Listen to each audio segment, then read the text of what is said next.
so I'm here to talk about risk and supervised release.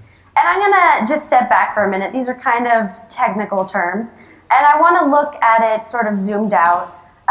What is this about? This is about people's lives. This is a human issue.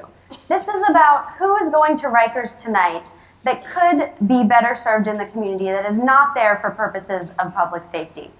And how could they be served in the community? And the answers are risk assessment and supervised release. So supervised release was recently expanded on March 1st from some smaller pilots we had before.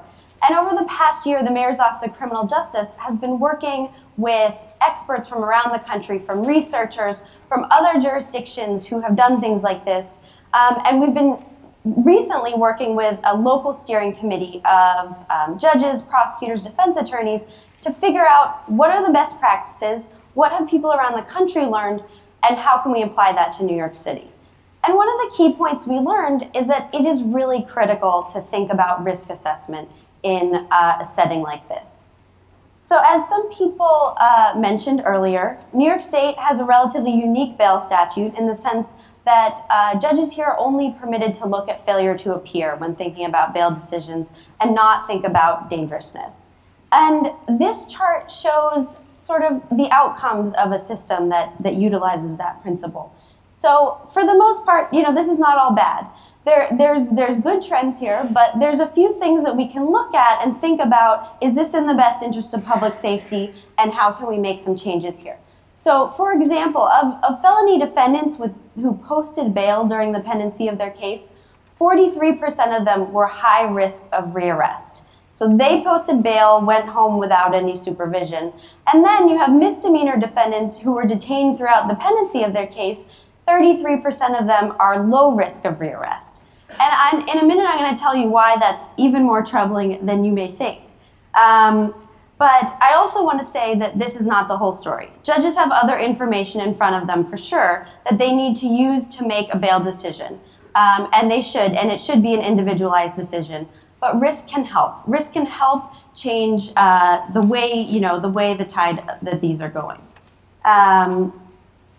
So back to the 33% we saw before. So as my boss Liz Glazer once said, jail begets jail. And this Arnold Foundation research really plays this out. You can see for low and medium risk defendants who were detained even for over 24 hours, they become more likely to commit criminal behavior in the future just from being detained if they're low and medium risk. And this is not the same case for high risk individuals. So where do we have opportunity in New York City? We looked at a sample of felony defendants who had bail set or were remanded and saw that 87% of them are in that low to medium risk group that could potentially be harmed by a jail stay and can potentially be supervised in the community safely. So supervised release, this is targeting that low to medium high risk group that we're talking about for misdemeanor and nonviolent felony offenses. We rolled out on March 1st the expanded version with the risk assessment included, and we're in every borough and every arraignment shift now.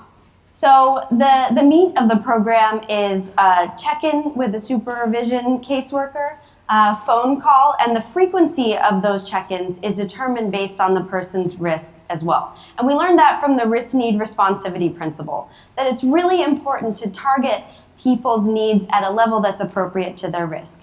In other words, you can over-supervise people and you can under-supervise people, and we want to make sure that we're getting that right, and this is the other area where we're using that risk assessment instrument. So also the program has a mandatory needs assessment, and then the caseworkers make referrals that the individual can choose to follow up on. And finally, I want to say that this program is not meeting any of our needs if we're not targeting the right people. And so we are watching this like a hawk in my office, and we're tracking this very carefully. We're meeting with the steering committee of judges, prosecutors, and defense attorneys to look at this data and figure out, do we need to make course corrections? Where can we make changes? Are we doing the program that is going to have the best outcomes?